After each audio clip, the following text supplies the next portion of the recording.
ॐ नमो भगवते वासुदेवाय। ॐ अज्ञानतिमिरान्धस्य ज्ञानाञ्जनशलाकया चक्षुरुन्मिलितं येन तस्मै श्रीगुरवे नमः। हरे कृष्णा। सब भक्तों का स्वागत है प्रातःकालीन श्रीमद् भागवतम के पाठ में। हम श्रवण कर रहे श्रीमद् भागवतम का छठा स्कंद 5वां अध्याय। दक्ष ने भगवान की उत्तम भक्ति के द्वारा विशेष आशीर्वाद प्राप्त किया कि प्रजाओं का विस्तार कर सके। इसके पश्चात दक्ष ने किन पुत्रों को उत्पन्न किया और उन पुत्रों का क्या हुआ, और नारद जी को दक्ष ने शाप क्यों दिया, इसको आज हम श्रवण करेंगे। श्री शुक उवाच तस्यां स पाञ्चजन्यां वै विष्णुमायोपबृंहीतः हर्यश्व सज्ञानयुतं पुत्रान् अजयत् विभुः। तस्यां सुखदेव गोस्वामी जी ने कहा, परीक्षित, श्री भगवान की शक्ति संचार से अत्यंत समर्थ ऐसे दक्ष ने, जिसको अंग्रेजी में एक्सपर्ट कहते हैं, ऐसे निपुण दक्ष ने उस पंचजनी के गर्भ से 10,000 पुत्रों को उत्पन्न किया। इस प्रकार से पंचजन की पुत्री पंचजनी यानी असिकनी जिसका नाम था, उसके गर्भ से दक्ष ने 10,000 पुत्रों को उत्पन्न किया मैथुन क्रिया के द्वारा। अपृथक धर्मशीलास्ते सर्वे दाक्षायणा नृप पित्रा प्रोक्ता प्रजा सर्गे प्रतिचिं प्रययुर्तिशम।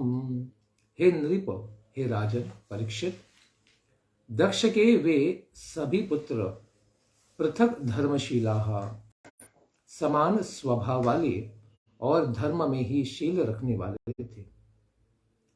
वे पिता के द्वारा दक्ष के पुत्र होने से दाक्षायण उनको कहा जा रहा है। पिता के द्वारा संतान उत्पन्न करने के लिए कहे जाने पर वे भी तपस्या करने के लिए पश्चिम दिशा में चले गए, क्योंकि दक्ष ने भी पुत्रों को उत्पन्न करने की शक्ति भगवान नारायण से प्राप्त की थी। तो उसी प्रकार से अपने पुत्रों को भी उसी प्रकार से भगवान के आशीर्वाद प्राप्त कराने के लिए दक्ष महाराज ने उनको तपस्या करने के लिए पश्चिम दिशा में भेजा। वे लोग कहाँ गए? तत्र नारायण सरस तीर्थम सिंधु समुद्रयोः संगमो यत्र सुमहन् मुनि सिद्ध निषेवितम। पश्चिम दिशा में जहां सिंधु समुद्रयोः संगमः, माता सिंधु नदी और समुद्र का जहां संगम है, तत्र नारायण सुमहत् तीर्थम, वहां एक विशेष नारायण सरस, नारायण सरोवर नाम का महान तीर्थ है, जो मुनियों और सिद्धों द्वारा निषेवितम, सदा सर्वदा सेवित होता है। वहां पर जाकर उन 10,000 दक्ष के पुत्रों ने, दाक्षायण, इन्होंने क्या किया? तदुपस्पर्शनादेव विनिर्धूत मालाशयः धर्मे पारमहंसे च प्रोत्पन्न मतयोप्युत। तद उपस्पर्शनात्, उस नारायण सरोवर में जाने से वहां पर स्नान करके और उन हर्यश्वों के अंतःकरण शुद्ध हो गए। तो इस प्रकार से जो भगवान हरि के पूजन के लिए गए थे, ऐसे पुत्रों का नाम यहां पर दिया है। वे 10,000 पुत्रों को एक साथ हर्यश्व कहा जाता था। ऐसे दिव्य जल में स्नान करने से जो भगवान नारायण के नाम से ही बना सरोवर है, वे अत्यंत शुद्ध हृदय वाले हो गए। उनकी बुद्धि भागवत धर्म में लग गई। पारम हमसे च धर्मे, तो हमसों का जो धर्म है कि वे लोग कोई भी अस्वच्छ जल को प्राप्त नहीं करते, जहां मल है वहां पर स्नान नहीं करते हैं। उस प्रकार से भगवान के भक्तों को परमहंस कहते हैं कि वे केवल भगवान के चरणों में ही आश्रय पाते हैं। संसार के किसी भी वस्तु या विषय में कभी भी आनंद नहीं पाते हैं। इस प्रकार से वे लोग भी भगवान के सानिध्य में आने से शुद्ध हृदय वाले हो गए। ते पिरे तप एवोग्रम पित्रादेशेन यंत्रितः प्रजा विवृद्धये यत्तान् देवर्षिस्तान् ददर्शः। पिता के आदेश के बंधन में पड़े हुए वे सब प्रजा की वृद्धि के लिए उग्र तपस्या कर रहे थे। प्रजा की वृद्धि के लिए तपस्या करने वाले उन सबों ने एक बार सहसा भगवान की कृपा से महर्षि नारद जी को देखा। तान सर्वान देवर्षि ही ददर्श।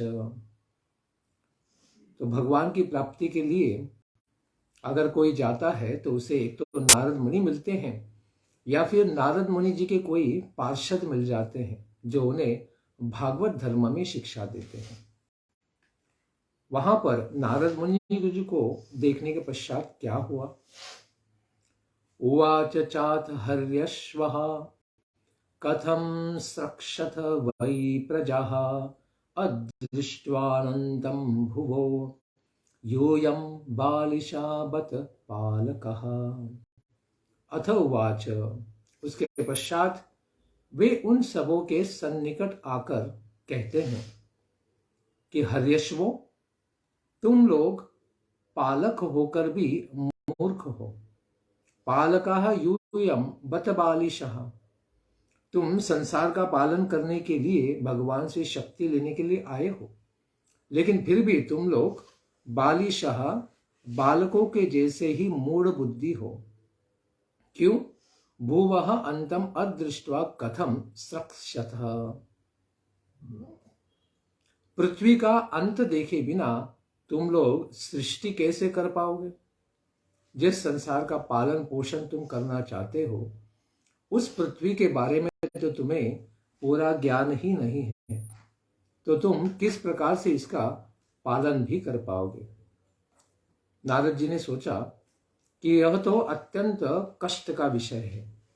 ये सभी तो मोक्ष के अधिकारी हैं, भगवान में विश्वास रखते हैं, घर परिवार और सारे राजसी सुखों को त्याग कर वे लोग यहाँ पर नारायण सरस आ चुके हैं और बड़े कठोर तपस्या कर रहे हैं, तो इन्हें कर्म में क्यों लगाए? इन्हें तो मोक्ष का अधिकारी होना चाहिए।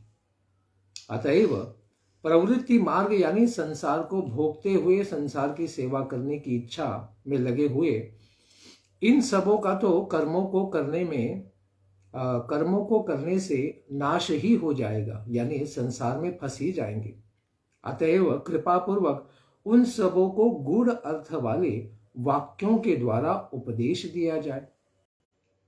उन सबों को इस प्रकार से उपदेश देने के विचार से ही नारद मुनि वहां प्रकट हुए थे। यद्यपि तुम लोग पालक हो, फिर भी बालक हो, बालकों के जैसे मूर्ख हो। जब तुमने पृथ्वी के बारे में ज्ञान ही नहीं पाया है, तो तुम लोग सृष्टि किस प्रकार से कर पाओगे? इस प्रकार वे कहते हैं कि यह पृथ्वी कैसी है, इसको अभी गूढ़ रूप से समझाते हैं।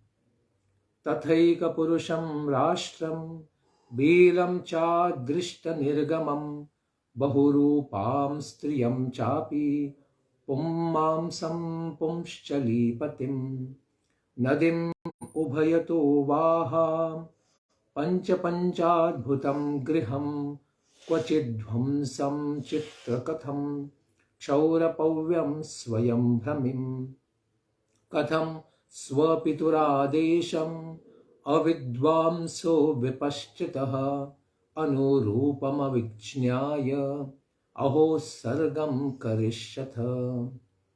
एक पुरुषम राष्ट्रम, एक ऐसा देश है जिसमें एक ही पुरुष है। अदृष्ट निर्गमम बीलम, और एक ऐसा बिल है संसार में जिससे बाहर निकलने का मार्ग ही नहीं है। बहुरूपाम स्त्रियम, एक ऐसी स्त्री है जो बहुरूपिणी है, बारंबार अपने रूप को बदलने वाली है। पुंश्चली पतिम पुमांसम, और ऐसा एक पुरुष है जो व्यभिचारिणी का पति है, जो कुल्टा स्त्री है, वेश्यावृत्ति प्राप्त करती है, ऐसे स्त्री का वह पति है। उभयतो वाहान नदीम, एक ऐसी नदी है जो आगे पीछे दोनों ओर बहती है। हम तो देखते हैं कि नदी तो केवल नीचे की दिशा की ओर बहती है, लेकिन एक नदी ऐसी है जो दोनों दिशाओं में बहती है।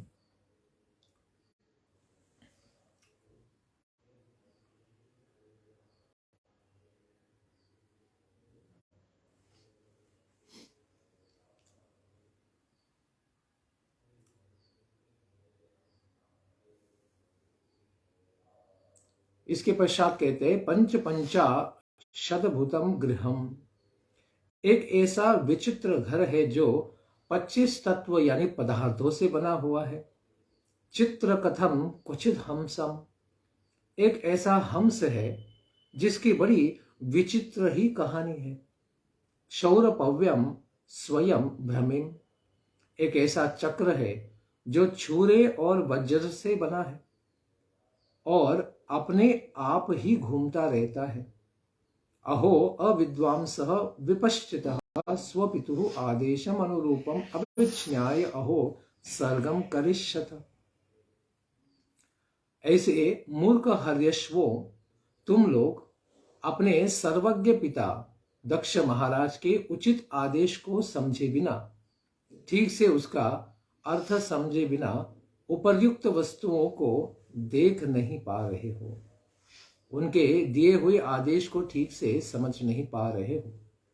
तब तक उनकी आज्ञा के अनुसार तुम लोग किस प्रकार इस संसार में सृष्टि भी कर पाओगे।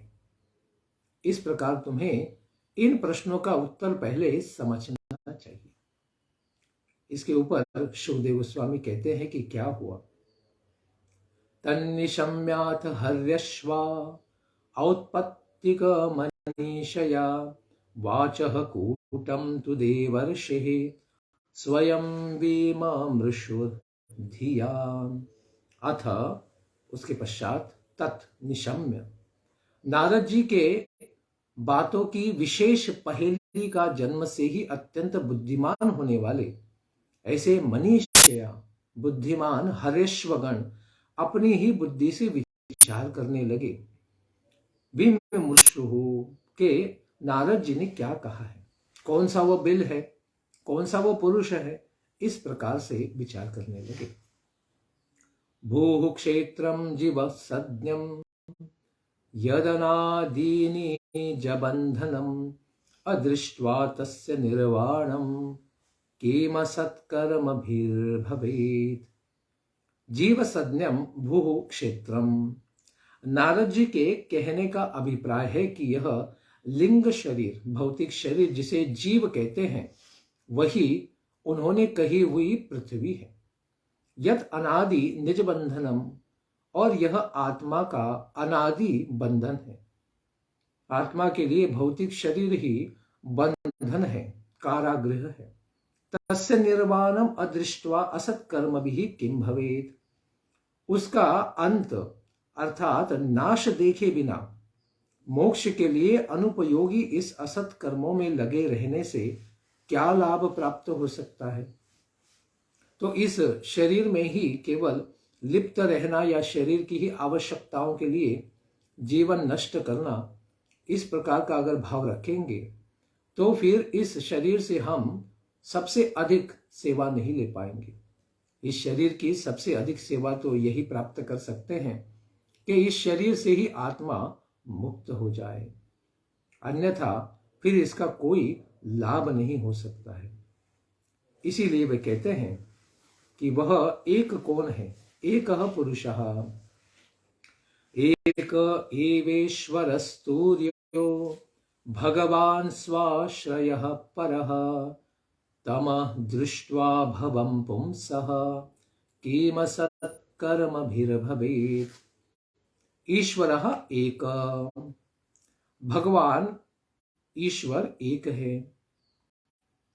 वह जागृत, स्वप्न और सुषुप्ति तीनों बुद्धि की अवस्थाओं से और उनके अभिमानियों से भिन्न है तथा उनका साक्षी तूर्य है या तूर्य है। चौथी अवस्था है तूर्य। एक है जागृति, एक है स्वप्न, एक सुषुप्ति, उसके पश्चात तूर्य यानी आध्यात्मिक योग निद्रा की जो अवस्था है, उस अवस्था में ही भगवान महाविष्णु सदा विराजमान होते हैं। तो ऐसे भगवान सब जीवों के साक्षी हैं और वे तीनों गुणों से परे हैं। यही सबका आश्रय है। उस प्रकृति आदि से परे इन नित्य मुक्त परमात्मा को देखे बिना श्री भगवान को असमर्पित कर्मों को करने से कौन सा लाभ व्यक्ति प्राप्त कर सकता है। अगर हम भगवान को ही भूल कर बैठेंगे और केवल प्रकृति का ही आश्रय लेंगे तो हमारा कल्याण नहीं हो सकता, क्योंकि प्रकृति के सारे गुण भौतिक हैं और ऐसे भौतिक संसर्ग से हमारा कल्याण नहीं हो सकता है। इसीलिए जब तक भगवान का हम दर्शन नहीं करेंगे, स्मरण नहीं करेंगे, वंदन नहीं करेंगे, तब तक जीव का हर कार्य असफल ही रहेगा, अपूर्ण रहेगा। और वह बिल क्या है? पुमान् नैवैति यद् गत्वा बिल स्वर्गम गतो यथा प्रत्यगधामाविद इह किम सत्कर्मभिर्भवेत्।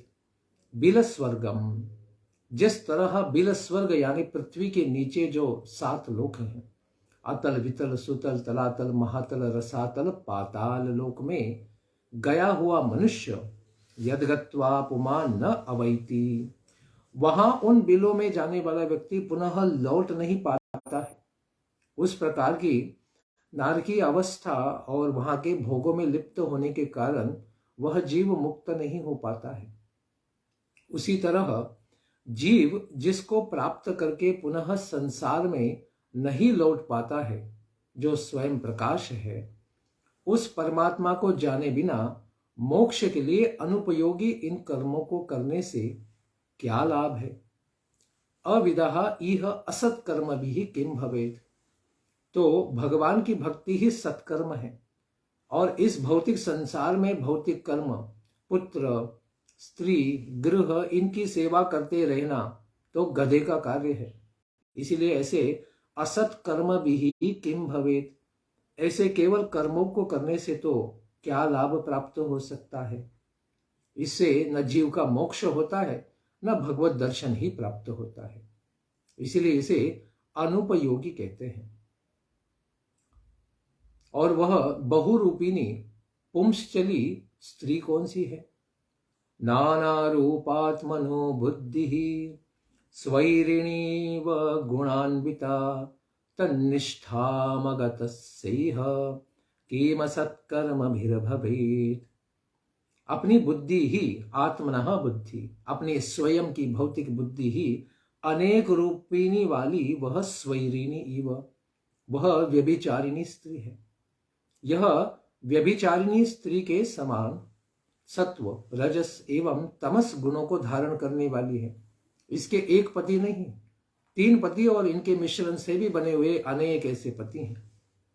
जैसे 84 लक्ष योनियां। उसके नाश यानी निष्ठा को जाने बिना मोक्ष के लिए उपयोगी कर्मों को अनुपयोगी कर्मों को करने से क्या लाभ होगा। इसीलिए ऐसे बुद्धि की निष्ठा को कैसे प्राप्त कर सकते हैं, उसके नाश को कैसे प्राप्त कर सकते हैं, तो कहते हैं कि इसको सती बना देना। बुद्धि को सती कैसे बना सकते हैं? उसका अगर एक पवित्र पति प्राप्त हो जाए, यानी भगवान के साथ उस बुद्धि का विवाह हो जाए, भगवान के चरणों में ही वह पुंसचली सेवा योजित हो जाए, भगवान के जप कीर्तन आदि में वह बुद्धि लग जाए, तो फिर वह सती बन जाएगी, यानी उसकी पुंसचलित्व का नाश हो जाएगा। इस प्रकार वह उल्टा क्यों है? तत्संग भ्रंशितई ऐश्वर्यम संसरंतम कुभार्यवत तद्गतिर अबुधस्येह किम सत्कर्मभिर्भवेत्। तत्संग भ्रंशित ऐश्वर्यम, यह बुद्धि कुलटा स्त्री के समान है। इसके ही संयोग से पुरुष यानी आत्मा का ऐश्वर्य विनष्ट हो गया है कि मैं आत्मा हूं, भगवान का अंश हूं, भगवान के धाम में मुझे जाना है, भगवान की सेवा में लगना है, यह भाव उसका नष्ट हो गया। इसकी स्वतंत्रता विनष्ट हो गई है। तो स्वतंत्रता यानी भगवान के ऊपर आश्रय लेना ही सबसे बड़ी स्वतंत्रता है। लेकिन यह जीव यह बुद्धि के साथ संयोग होने से अपनी स्वतंत्रता को खोकर विनष्ट हो गया है, यानी इन तीनों गुणों में फंस गया है, बुद्धि में फंस गया है। इस प्रकार कुलटा स्त्री के पति के समान ही वह जीव आत्मा अनेक योनियों में भटक रहा है। संसरंतम, इस बुद्धि की गति के जाने बिना इस बुद्धि को किस प्रकार भव सागर से पार किया जा सकता है? इस विवेक रहित कर्मों से, यानी विवेक रहित कर्मों को करने से जीव का, आत्मा का क्या लाभ प्राप्त हो सकता है?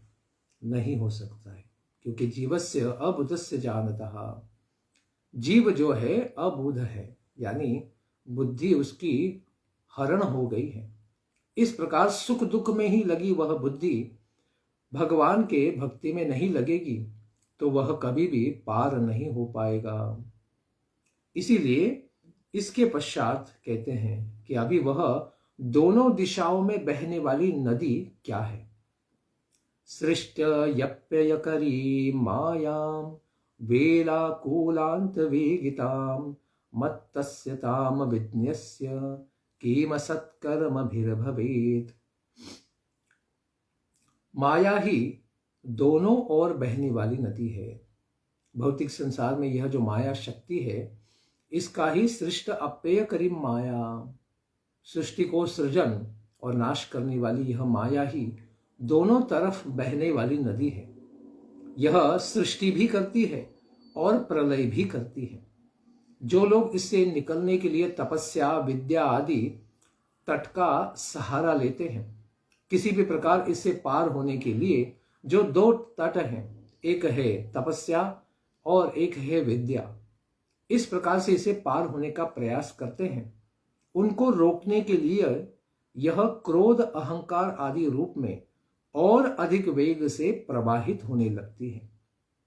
तो इनके जो प्रवाह हैं उनको और गतिमान कर दिया जाता है क्रोध और अहंकार इन मानसिक वृत्तियों के द्वारा, ताकि वह जीव कहीं इन तपस्या और विद्या के द्वारा तट पर न चला जाए और इस संसार में नदी के साथ ही नीचे की ओर बहता रहे।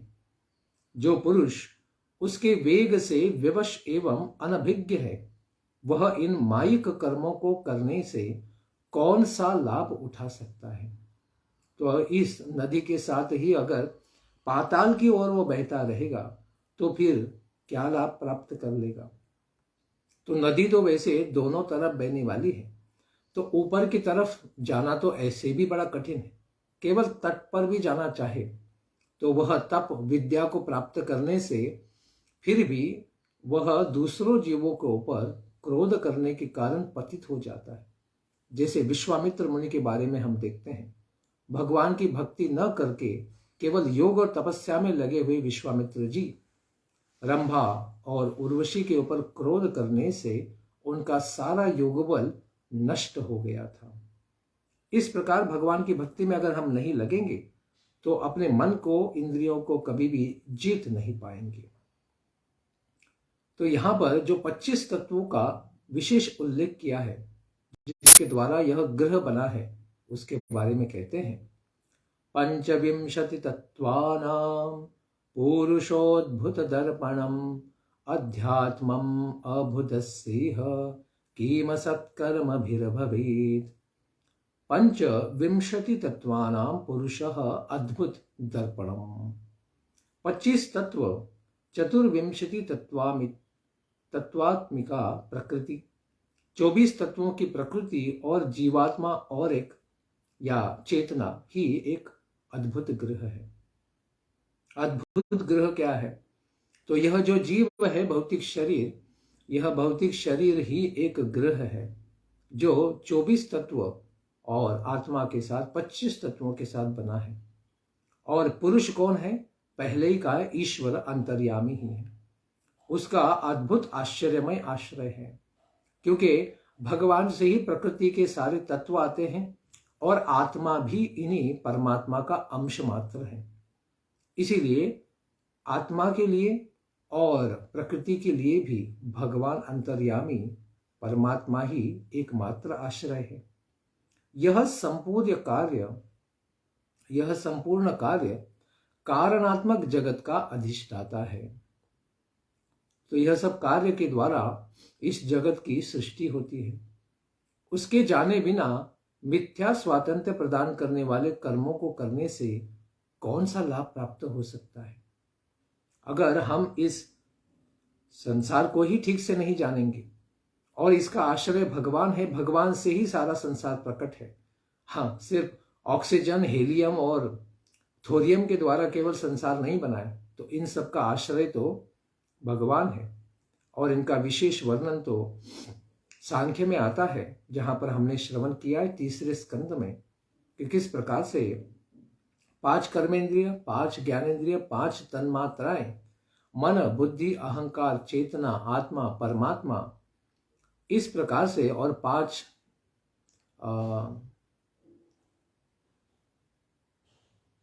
इस प्रकार से जो 24 तत्व हैं, इनके द्वारा इस संसार की सृष्टि है।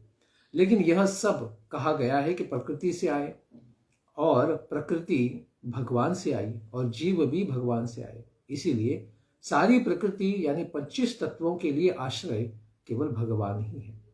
तो उनको यानी उनकी भक्ति को छोड़ के बाकी कुछ करने से हम कर्मों से क्या लाभ प्राप्त कर पाएंगे? और उसका ऐश्वर्य क्या है, इसको बताते हैं।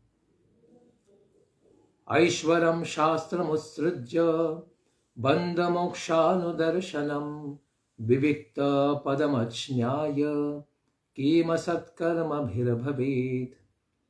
परमात्मा के स्वरूप का निरूपण करने वाला शास्त्र नीर क्षीर विवेकी हंस के समान है। तो जो हंस केवल शुद्ध दूध का ही प्राशन करते हैं और उसमें जो अतिरिक्त जल है उसको नहीं पाते हैं, उसी प्रकार से विवेकी हंस, परमहंस भगवान के भक्त केवल परमात्मा का स्वरूप बताने वाले भागवत शास्त्र का ही सेवन करते हैं, दूसरे शास्त्रों का नहीं। तो इस प्रकार से भगवान की कृपा प्राप्त करनी है तो उनके शास्त्रों के द्वारा भी प्राप्त हो सकती है। जो बंध मोक्षानुदर्शनम, दर्शनम के दोनों अर्थ हैं। एक अर्थ है कि तत्व ज्ञान, और दूसरा है साक्षात आंखों के द्वारा दर्शन। तो भगवान का प्रत्यक्ष दर्शन करा देने की शक्ति रखने वाले दर्शन, फिलॉसफी यानी तत्व ज्ञान यानी शास्त्र के द्वारा बंध मोक्ष हो सकता है। भौतिक संसार के बंधनों का नाश हो सकता है। उत्सृज्य विविक्त पदमज्ञाय असत्कर्म भी किम भवेत्।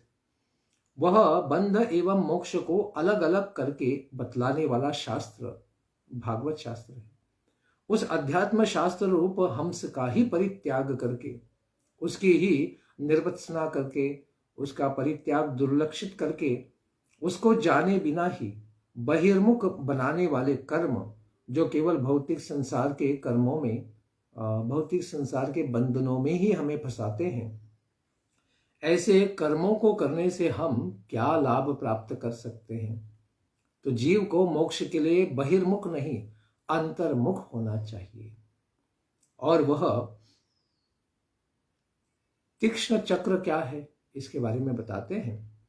काल चक्रम भ्रमिस्तीक्ष्णम सर्वं निष्कर्षयन् जगत् स्वतंत्रम अबुधस्येह किम सत्कर्मभिर्भवेत्। काल चक्रम भ्रमी तीक्ष्णम। काल ही वह चक्र है, यह छरे और वज्र के समान बड़ा तीक्ष्ण है और वह 365 आर्यों के साथ घूम रहा है, यानी वर्ष के संवत्सर के 365 दिन। यह संपूर्ण जगत, सर्वम जगत निष्कर्षयन्, संपूर्ण जगत को अपनी ओर खींच रहा है, इसको कोई भी नहीं रोक सकता है। स्वतंत्रम, क्योंकि यह भगवान की शक्ति प्राप्त है तो यह किसी के द्वारा भी नियंत्रित नहीं हो सकता, यह स्वतंत्र है। इस बात को जाने बिना ही अबुधस्य इह, जो बुद्धिमान नहीं है, अनित्य फलों को प्रदान करने वाले सकाम कर्मों को वह करने से क्या लाभ प्राप्त करेगा। तो भगवान ने बनाई हुई सृष्टि को सर्वथा अगर जानेगा नहीं व्यक्ति, तो फिर आगे कैसे बढ़ेगा। इसीलिए पिता कौन है, जो पिता का आदेश सही से न जानने पर तुम लोग आगे सृष्टि नहीं कर पाओगे, ऐसे नारद मुनि जी ने कहा था। तो वह पिता कौन है। शास्त्रस्य पितुरादेशम यो न वेद निवर्तकम कथम तदनुरूपाय गुण विश्रम्भ्युपक्रमेत्। शास्त्रस्य पितुः, शास्त्र ही, भागवत शास्त्र ही पिता है। गुण निवर्तकम, दूसरा जन्म शास्त्र के द्वारा ही होता है। पहला जन्म पिता के वीर्य और माता की योनि के द्वारा होता है और दूसरा जन्म शास्त्र के द्वारा होता है, जिससे शासित होकर, अनुबंधित होकर ही जीव पाप कर्मों से बच जाता है और भगवान की भक्ति में लग जाता है। उसका आदेश कर्मों में लगाना नहीं है। हमें भागवत शास्त्र कर्मों में नहीं, भगवान की भक्ति में ही लगने को कहता है, अपितु उनसे निवृत्त होना है, उन कर्मों से निरत हो जाना है। नवेद कथम, इस बात को जो नहीं जानता है वह गुणमय शब्द आदि पर ही विश्वास कर लेता है, जिसके द्वारा स्वर्ग जाना, नरक जाना या पृथ्वी पर ही राजसिक कर्मों को करते रहना, पुनः पुनः जन्म लेना ही उसका कर्तव्य है। इस प्रकार से भ्रमित वाणी में ही फंस जाएगा। वह फिर भौतिक संसार में सकाम कर्मों को करने से क्या प्राप्त कर लेगा। वह कर्मों से निवृत्त होने की आज्ञा का पालन कैसे कर सकता है, अगर वह मोक्ष के धर्म को त्याग करके केवल संसार में बंधन में फंसाने वाली ही जीव माया में ही फंसा रहेगा। इससे जीव को मुक्त होना चाहिए। इति व्यवसिता राजन हर्यश्वा एकचेतसः प्रययुस्तं परिक्रम्य पंथानामनिवर्तनम्। इस प्रकार दिव्य श्रवण करने से क्या हर्यश्व सब कुछ समझ गए थे। राजन परीक्षित, हर्यश्वों ने एक चेतसः, एक मन से, बड़े ध्यान से अपनी बुद्धि को लगा के इस अर्थ का निश्चय किया जो नारद मुनि जी ने उनको पहेली के रूप में कहा था। उसके पश्चात तम परिक्रम्य, उन दिव्य नारद मुनि जी को जो गुरु रूप, सदगुरु रूप, आचार्य रूप वहां प्रकट हुए थे, उनके दिए हुए विशेष संदेश को समझने वाले इन 10,000 दक्ष पुत्रों ने, हर्यश्वों ने नारद जी की परिक्रमा की। उसी मोक्ष मार्ग के पथिक वे लोग हो गए। यानी नारद मुनि जी ने जिस मोक्ष मार्ग की चर्चा की, उसी भागवत धर्म को प्राप्त करके वे भगवान की भक्ति करने लगे और इस संसार से निरत होकर मोक्ष के मार्ग पर आगे बढ़ गए, जिससे जीव पुनः इस भौतिक संसार में वापस नहीं लौट कर आता है। स्वर ब्रह्मणि निर्भात ऋषिकेश पदाम्बुजे अखंडम चित्तमावेश्य लोकान अनुचरन् मुनिः। उसके पश्चात नारद जी स्वर ब्रह्म, जिसमें प्रतीत होने वाले श्री भगवान के चरण कमलों में ही अखंड रूप से अपने चित्त को आविष्ट करके लोकों में विचरण करने लगे। इसके पश्चात नारद जी ने देखा कि सारे के सारे 10,000 पुत्र दक्ष के अभी निवृत्ति मार्ग को प्राप्त किए, पर प्रवृत्ति मार्ग का त्याग कर दिया है। अभी वे वापस जाकर घर में विवाह बंधन में नहीं फंसेंगे, विवाह नहीं करेंगे, पुत्रों को उत्पन्न नहीं करेंगे, केवल ब्रह्मचारी के रूप में ही परमहंस गति को, भागवत धर्म को प्राप्त करके भगवत धाम चले जाएंगे। इसको देखकर नारद मुनि दूसरे जीवों का उद्धार करने के लिए आगे बढ़ गए और भगवान श्री नारायण के ही नामों का उच्चारण करते हुए आगे बढ़ गए। नाशम निशम्य पुत्राणाम नारदाच्छीलशालिनाम अन्वतप्यत कह शोचन सुप्रजास्त्वं शुचाम पदम। दक्ष प्रजापति ने जब यह सब समाचार सुना कि उसके शील संपन्न 10,000 पुत्रों को नारद जी ने कर्तव्यच्युत बना दिया, यानी सांसारिक कर्मों को त्याग करवा दिया और मोक्ष धर्म में लगा दिया, तो वे बड़े शोक संतप्त हो गए। सच है कि अच्छी संतानों का होना ही शोकप्रद होता है। सुप्रजस्त्वं शुचाम पदम। अगर प्रजा अच्छी हो तो जल्दी भक्ति में लग जाएगी और मोक्ष मार्गों को प्राप्त करके संसार का त्याग कर देगी, विवाह बंधन में पड़ेगी नहीं, पुत्र उत्पत्ति गृह कार्यों में फंसेंगे नहीं। इससे पारिवारिक ऐसे गृहस्थी धर्मियों को दुख प्राप्त होता है कि अरे अच्छे संतान होके घर छोड़ दिया, ब्रह्मचारी बन गए, सन्यासी बन गए और भगवत धाम चले गए, और उन्होंने न विवाह किया, न पुत्र उत्पत्ति की, न सांसारिक भोगों में पड़े। इस प्रकार से गृहस्थी लोग दक्ष जैसे दुख को प्राप्त होते हैं या शोक करते हैं। इसीलिए कहते हैं कि सत्संतान, अच्छे भगवान के भक्त ही संतान के रूप में आने से भी गृहस्थियों को शोक हो जाता है। फिर उसके पश्चात क्या हुआ? क्या दक्ष ने और पुत्रों को जन्म दिया या नहीं? सभूय पांचजन्यायाम अजेन परिसान्वितः पुत्रान अजनयत् दक्षः शबलाश्वान सहस्रशः। राजन परीक्षित, ब्रह्मा जी के द्वारा सांत्वना प्राप्त करने के पश्चात कि चलो तुम्हारे 10,000 पुत्रों का तो उद्धार ही हो गया, उनका मोक्ष हो गया, उनका कल्याण ही हुआ है, तो इसके विषय में तो कोई शोक करने की आवश्यकता नहीं है। इस प्रकार शांत करने के पश्चात दक्ष प्रजापति ने उस पंचजनी के गर्भ से पुनः 1000 शबलश्व नामक पुत्रों को उत्पन्न किया, सृष्टि का विस्तार करने के लिए।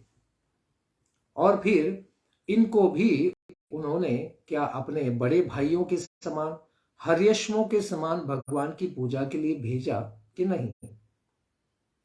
ते पित्रा समादिष्टः प्रजा सर्गे धृत व्रतः नारायण सरो जगमुर यत्र सिद्धाः स्वपूर्वजः। अपने पिता महाराज दक्ष प्रजापति की प्रजाओं की सृष्टि करने की आज्ञा को उन्होंने प्राप्त करके व्रत धारण करके उसी नारायण सरोवर के पास वे चले गए, और जहां उन लोगों के बड़े भाई सिद्ध हुए थे पूर्व में, तो उसी दिशा में वे भगवान की कृपा प्राप्त करने के लिए, शक्ति प्राप्त करने के लिए दक्ष महाराज का आदेश प्राप्त करके उसी ओर गए, यानी नारायण सरस के पास ही पहुंच गए जहां पर उनके बड़े भाइयों ने मोक्ष को प्राप्त किया था। वहां पर जाकर क्या हुआ? तदुपस्पर्शनादेव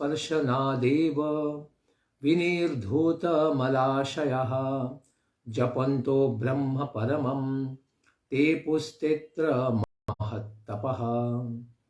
वे शबलाश्व भी वहां पर जाकर स्नान करते हैं, अपने हृदय को पवित्र करते हैं। उस जल से स्नान करके अंतःकरण को राग आदि द्वेष संपूर्ण विनष्ट कर देते हैं, और वहीं पर परब्रह्म प्रणव ओमकार का जप करते हुए अत्यंत कठोर तपस्या में लग जाते हैं।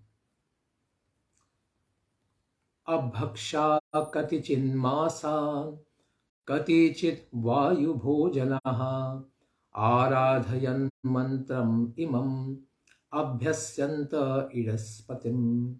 ॐ नमो नारायणाय पुरुषाय महात्मने विशुद्ध सत्वधिष्ण्याय महाहंसाय धीमहि।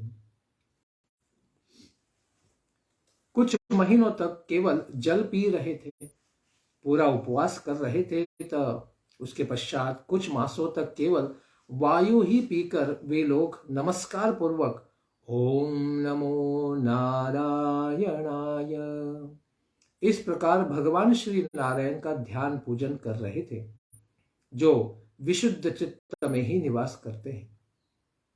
वे सबों के अंतर्यामी सर्वव्यापक है एवं परमहंस स्वरूप है। इस मंत्र का जप करते हुए मंत्र प्रतिपाद्य भगवान नारायण की वे सब आराधना करते हैं। इति तानपि राजेन्द्र प्रतिसर्ग धियो मुनिः उपेत्य नारदः प्राह वाचः कूटानि पूर्ववत्। हे राजेंद्र परीक्षित, इस तरह से प्रजा की सृष्टि के लिए तपस्या में लगे हुए वे सब बहुलाश्व सबों के पास आकर प्रचार करने वाले नारद मुनि जी उनको दर्शन देते हैं। पूर्ववत वाचः कूटानि प्राह, और उनके बड़े भाइयों को हर्यश्वों को जिस प्रकार से समान कूट प्रश्नों को पहेली को सुलझाने के लिए नारद जी ने दिया था, उसी प्रकार से उनके छोटे भाइयों को उन्होंने दिया, शबलाश्व को भी दिया। उन्हीं कूट वचनों को कहते हुए वे समझाते हैं कि संसार में कर्मों में नहीं फंसना चाहिए। वे कहते हैं दाक्षायणः श्रीणुत गदतो निगमं मम अन्विच्छतानुपदवीं भ्रातॄणां भ्रातृवत्सलः। हे दक्ष के पुत्रों, तुम लोग मेरे उपदेश को सुनो। तुम लोग अपने भाइयों से अत्यंत प्रेम करते हो, अतएव अपने भाइयों के ही मार्ग का तुम्हें अन्वीक्षत अनुसरण करना चाहिए। कोई भौतिक कर्मों में क्यों फंसना चाहिए? अगर बड़े भाई अच्छे मार्ग पर, मोक्ष के मार्ग पर चल के भगवान को प्राप्त कर लिए हैं, तो तुम लोग क्यों कर्म के मार्ग पर जाना चाहते हो? तुम लोग भी आगे बढ़ो। भ्रातॄणां प्रायणं भ्राता यो नु तिष्ठति धर्मविद् स पुण्यबंधु पुरुषो मरुद्भिः सह मोदति। जो धर्म को जानने वाला भाई अपने बड़े भाइयों के ही मार्ग का अनुसरण करता है, अनुतिष्ठति, वस्तुतः वही भाई पुण्यवान पुरुष परलोक में देवगणों के साथ आनंद का अनुभव करता है। जो पूर्वजों के समान ही, बड़े भाइयों के समान ही धर्म का पालन करते हैं और धर्म के पालन के द्वारा ही वे सब लोग भगवान की प्राप्ति किए हैं, तो उसी प्रकार से अनुसरण करने वाले छोटे भाई भी उसी प्रकार से परम गति को, परलोक को प्राप्त कर सकते हैं। इस प्रकार कहने पर क्या हुआ? एतावद् उक्त्वा प्रययौ नारदो मोघदर्शनः तेपि चान्वगमन् मार्गं भ्रातॄणामेव मारिष। आर्य पुरुष राजा परीक्षित, जिनका दर्शन कभी भी निष्फल नहीं होता है, ऐसे अमोघ दर्शन नारदः, वे देवर्षि नारद मुनि उन दक्ष के शबलाश्वों को, 1000 पुत्रों को इस प्रकार का उपदेश देकर फिर वहां से चल दिए। वे शबलाश्व भी अपने बड़े भाई भ्रातृणाम एवं मार्गम अन्वगमन, अपने बड़े भाई हर्यश्वों के समान ही उस भागवत धर्म का पालन करते हैं और उन्हीं के पीछे मोक्ष को प्राप्त कर लेते हैं। सद्रीचिनम प्रतिचिनम परस्यानो पथम गतः नाद्यापि ते निवर्तन्ते पश्चिमायामिनीरिव। प्रत्येक वृत्ति के द्वारा ही जिनकी प्राप्ति होती है, उन परमात्मा की प्राप्ति के अनुकूल सभी मार्ग के अनुयायी बने हुए वे शबलाश्व भी अभी तक उसी प्रकार नहीं लौटे जिस तरह बीती हुई रात्रि कभी भी वापस लौटकर नहीं आती है। जिस प्रकार से एक बार रात्रि चले जाने पर जब सुबह दिन आ जाता है तो वह रात्रि पुनः नहीं आती, उसी प्रकार से यह हर्यश्व और शबलश्व दोनों यानी 11,000 पुत्र कभी भी पुनर्जन्म नहीं लिए, यानी वे लोग मोक्ष गति को प्राप्त किए। एतस्मिन् काल उत्पातान् बहुन् पश्यन् प्रजापतिः पूर्ववन्नारद कृतं पुत्रनाशम् उपाश्रृणोत्। उस समय दक्ष प्रजापति ने पुनः इसी प्रकार से अपने 1,000 पुत्रों को नारद जी ने मोक्ष मार्ग में लगा दिया। इस प्रकार बहुत से अपोशकुनों को देखकर इसी समय उन्होंने यह भी सुना कि अरे, पहले के समान ही मेरे यह शबलाश्व 1000 पुत्रों ने भी भागवत धर्म मोक्ष धर्म को प्राप्त करके संसार को पार कर दिया। ऐसे नारद जी ने उनका कर्तव्यच्युत करा दिया है। भौतिक संसार के कर्मों को न लगाकर सीधा उन्हें भगवत धाम ही भेज दिया है। इस प्रकार का समाचार उन्होंने सुना। चुक्रोध नारदायासौ पुत्र शोक विमूर्छितः देवर्षिम् उपलभ्याः रोषाद विस्फुरिताधरः। पुत्रों के शोक से अत्यंत संतप्त दक्ष प्रजापति को नारद जी पर बड़ा क्रोध आया। अरे, यह मैं इतना कष्ट करके पुत्रों को उत्पन्न कर रहा हूं और नारद मुनि सीधा उनको भगवत धाम भेज रहे हैं। कोई भी घर वापस नहीं आ रहा है, न कोई विवाह कर रहा है, न पुत्रों की उत्पत्ति कर रहा है। तो जिस कार्य के लिए इतना सब मैंने व्याप लिया कि जीवों को इस संसार में वृद्धि किया जाए, उस कार्य को बाधित कर रहे नारद मुनि अपने प्रचार के द्वारा। तो बड़ा उन्हें क्रोध आ गया। नारद जी के मिलने पर क्रोध के कारण उनके ओष्ठ फड़फड़ने लगे। विस्फुरिताधरः देवर्षिम् उपलभ्य आह। ऐसे नारद मुनि सहसा दक्ष महाराज के पास एक बार पहुंच भी गए। उनको देखकर उनके होठ ही फड़फड़ाने लगे और उन्हें बड़ा दुख हो रहा था, संताप हो रहा था। वे नारद मुनि जी से कहते हैं, दक्ष उवाच अहो असाधु साधूनां साधुलिंगेन नस्त्वया असाध्व कार्यर्भर्कानां भिक्षोर्मार्गः प्रदर्शितः। अहो असाधो साधूनां साधुलिंगेन त्वया नः अर्भकानां असाधुकरी भिक्षोः मार्गः प्रदर्शितः। अरे दुष्ट प्रजापति दक्ष कहते हैं, नारद तुम दुष्ट हो। तुमने साधुओं का केवल वेश बना के रखा है, लेकिन तुम्हारे कार्य असाधु के जैसे हैं, साधु के लिए सम्माननीय नहीं है। हमारे भोले भाले 10,000 और उसके बाद 1,000 पुत्रों को भिक्षुओं का मार्ग तुमने दिखाया है और मेरे लिए नहीं, सारे संसार के लिए बड़ा अपकार ही कर दिया है, बड़ा दुखदायक कार्य किया है। ऋणे स्त्रीभिर्मुक्तानां मीमांसित कर्मणां विघातः श्रेयसः पाप लोकयोरुभयोः कृतः। जिन सबों ने ब्रह्मचर्य के द्वारा ऋषि ऋण को, यज्ञों के द्वारा देव ऋण को तथा पुत्रों की उत्पत्ति के द्वारा पितृ ऋण को नहीं उतारा है, उन सबों ने अभी कर्म फलों की नश्वरता को भी नहीं जाना है। इस तरह हे पापी, तुमने उन सबों को दोनों लोकों को उनने इस तरह हे पापी तुमने उन सबों को दोनों लोकों को, यानी उनको दोनों लोक जो प्राप्त हो सकते हैं, उन दोनों के लोक प्राप्ति को विनष्ट कर दिया है। इस प्रकार से हे पाप, तो नारद मुनि ने तो जीवों का उद्धार किया, लेकिन दक्ष अपने गुस्से में, क्रोध में उनको पापी कहता है। वो कह रहे कि इस संसार में भौतिक ऋणों को उन्होंने नहीं उऋण किया है, केवल उन्होंने मोक्ष को ही प्राप्त कर लिया है, तो उसमें भी दोष बुद्धि दक्ष की हो गई, क्योंकि उनके कर्म मार्ग में ही श्रद्धा ज्यादा थी।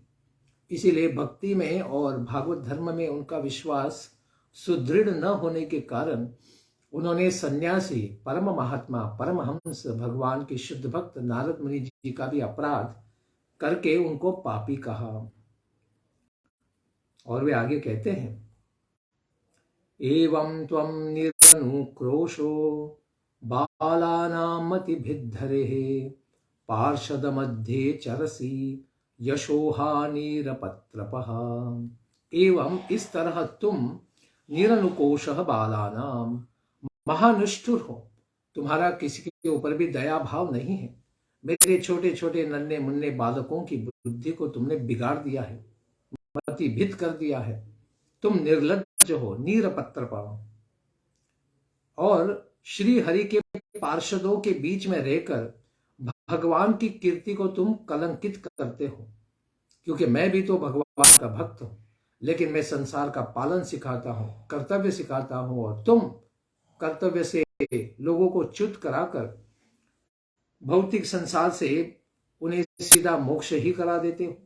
इस प्रकार से तुम भगवान के भक्त नहीं हो।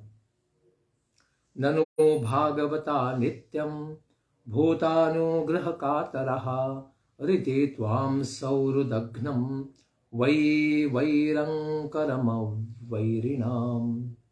मैं यह भी जानता हूं कि श्री भगवान के पार्षदगण दुखी जीवों के दुख को दूर करने के लिए व्याकुल रहा करते हैं। पर दुख दुखी, दूसरों का दुख देख के उन्हें सुख नहीं होता है, बड़े दुखी होते हैं। किंतु प्रेम भाव का विनाश करने वाले तुम पापी, तथा जो लोग किसी भी जीव से बैर नहीं करते, द्वेष नहीं करते, उन लोगों से बैर करने वाले तुम बड़े पापी हो। तुमने मेरे साथ भी बैर किया है, मेरे पुत्रों के साथ भी तुमने बैर किया है। इस प्रकार से नारद मुनि के ऊपर बड़ा क्रोध करते हैं। नैत्थं पुंसां विरागः स्यात् त्वया केवलिनां मृषा मन्यसे यद्युपशमं स्नेहपाश निकृन्तनम्। तुम यह समझो कि वैराग्य से ही स्नेहपाश का बंधन कटता है। केवल वैराग्य और ज्ञान बुद्धि से ही भौतिक संसार में वैराग्य प्राप्त हो जाता है, स्नेह बंधन कट जाता है। तो तुम्हारा यह सोचना ठीक नहीं है, क्योंकि तुम्हारे जैसे मिथ्या झूठे वैराग्य का स्वांग रचाने वाले, ढोंग करने वाले, नाटक करने वाले से किसी को वैराग्य नहीं हो सकता है। अभी बच्चों का तो मोक्ष ही हो गया है, उनके वैराग्य की तो बात ही क्या करेंगे। फिर भी मूढ़धी यहाँ पर कर्म बुद्धि में फंसे हुए दक्ष को यह भी नहीं समझ में आ रहा है कि वे लोग क्या कह रहे हैं। इस प्रकार की उनकी बुद्धि हो गई कि स्नेह पाश को काटने के लिए केवल वैराग्य बुद्धि ही चाहिए। तो इस प्रकार से तुमने गलत ही समझा है। इस प्रकार से वे लोग कहते हैं कि जिस दिन वैराग्य हो जाए उसी दिन संन्यास ग्रहण कर लेना चाहिए। यानी पहले वैराग्य की भावना आनी चाहिए, उसके बाद संन्यास लेना चाहिए, न कि संन्यास को लेकर फिर वैराग्य भावनाओं का विकास करना चाहिए। क्योंकि दूसरी जगह भी श्रुति कहती है, अथवा ब्रह्मचर्य काल से ही संन्यास ग्रहण कर लेना चाहिए। ब्रह्मचर्य पालन करते समय ही व्यक्ति ने क्या करना चाहिए, संन्यास की भावना से ही ब्रह्मचर्य यानी गेरवे वस्त्र को प्राप्त करना चाहिए। अगर ऐसा कर देते हैं, यदि वे तरथा ब्रह्मचर्यादेव प्रव्रजेत, जब सांसारिक बंधनों को काटकर ब्रह्मचर्य पालन करने के लिए ग्रह छोड़कर गुरु जी के गुरुकुल में चले जाएं, तभी व्यक्ति ने वैराग्य की बुद्धि कर यानी संन्यास का विचार और उन्हीं स्तर का ग्रहण करके उसे आगे बढ़ना चाहिए।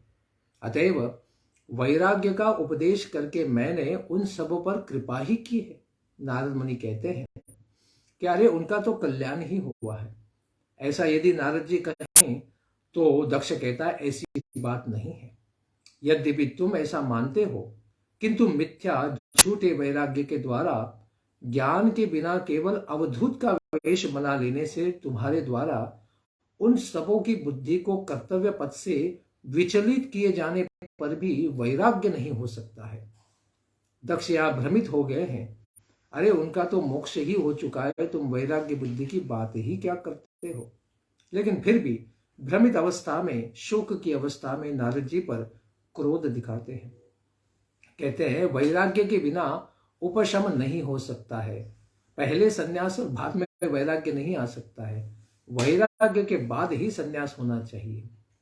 और उसके बिना स्नेह का बंधन, संसार से मोह और काम वासनाएं नहीं कट सकती हैं। नानुभूय न जानाति पुमान विषय तीक्ष्णताम निर्विद्येत स्वयं तस्मान् न तथा भिन्नधि परैः।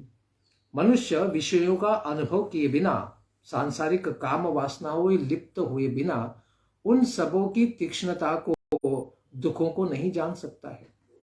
अतएव विषयों की दुख रूपता का ज्ञान होने पर स्वयं ही वैराग्य जिस प्रकार हो जाता है, वैसा वैराग्य दूसरों के बहकावे में, प्रचार के द्वारा नहीं हो सकता है।